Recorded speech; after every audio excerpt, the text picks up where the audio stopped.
playing Mardu vehicles this weekend. You're 9-2 right now, so congratulations. Thank you. You want to give us a rundown of how your deck works? Okay, so I'm playing Mardu vehicles. It's the best deck coming out of the Pro Tour. I think like 78% of the Mardu vehicles decks that played day one made day two, which is just an insane statistic. So that's why I decided to play this deck, because it just seemed like the best deck. I decided to play a list very similar to Frank Karsten's in the winning list. It does not have blue. A lot of the decks have blue in the sideboard for Metallic Rebuke, but I thought the mana was much better once you cut that, and you just don't need it in the sideboard. So most of the 1 and 2 drops are the same. I'm playing 2 Inventor's Apprentice just so you can get that extra early edge, and it really makes your aggro draws a lot more consistent. Okay. And then for 3 drops, I decided to add more Depalas because that card is very good. It's very good in the mirror, where you can pump your vehicles and occasionally your dwarfs to bigger than theirs, and it lets you push through more damage. Okay. And then for removal, I'm playing 4 Unlicensed Disintegration because that's just a staple of this deck. It deals through the opponent, kills their creature, it just puts you so far ahead in damage and tempo. It's a great card in the deck. And then I'm also playing 2 Shocks instead of Fatal Push. A lot of people have tried Fatal Push. I just think the mana is not good enough. And while Shock is definitely a downgrade, I think the consistency it offers is worth it. Well, in looking at it, you only have Unlicensed Disintegration, a Fatal Push on the sideboard. That's all of the black that you're running. There's also the activation on Scrap Heap Scrounger, which is very relevant.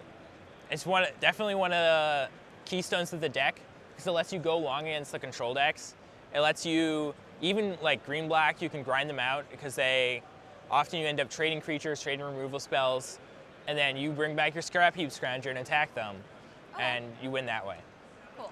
The most important part of this deck is the sideboard. Against green-black, you're bringing in almost 10 cards. Wow. And you're cutting, what you have to do is you have to cut the Toolcraft Exemplars, the Inventor's Apprentices, the Shocks, the Pias, and just kind of go light on the aggro plan, and you're adding cards like Chandra, Torture of Defiance, Sky Sovereign, even like Harness Lightning for additional removal.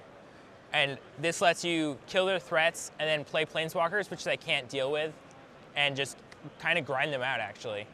Okay. For this, you even bring in an extra land, another Needle Spires, just so you can make sure to hit your land drops. So you're sliding into more mid-range strategy. Yeah, you're almost control because you're bringing in these Fumigates, which are very powerful against green-black. They let you get up on cards and just get rid of the creatures you couldn't deal with otherwise.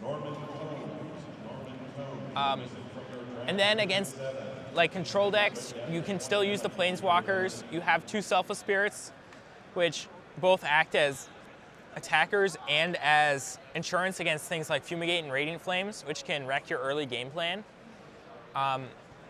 It's not the most phenomenal sideboard card, but it lets you still have the critical mass of creatures and attackers you need. Okay. You mentioned your mana base and how you cut blue so to be more consistent. How does it stay so consistent? I see only 6 basics. So the real secret are the 4 Concealed Courtyards and the 4 Inspiring Vantage. Okay. The base of the deck is white. A lot of your 1-drops are white. And having both fast lands be white just really helps you cast your cards.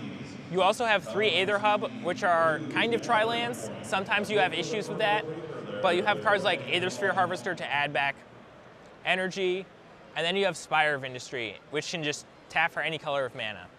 Okay. You're playing 1 Foreboding Ruins and 1 Needle Spire just because you want another black-red source and you want a man land. Okay. Yeah, that's it. Are there any like especially cool interactions that you enjoy from this deck? Or just it all works so well together? One thing is with the Topala, you want to make sure you don't have to, let's say you crew a vehicle, let's say this Aether Sphere Harvester, and attack with it. If you don't crew it with the Topala, you can crew it at the end of their turn and still pay the mana. Okay.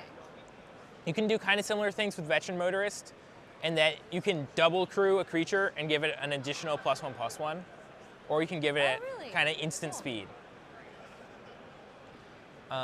Release the Gremlins has also been great in the sideboard, just blowing up your opposing artifacts. You can also blow up your own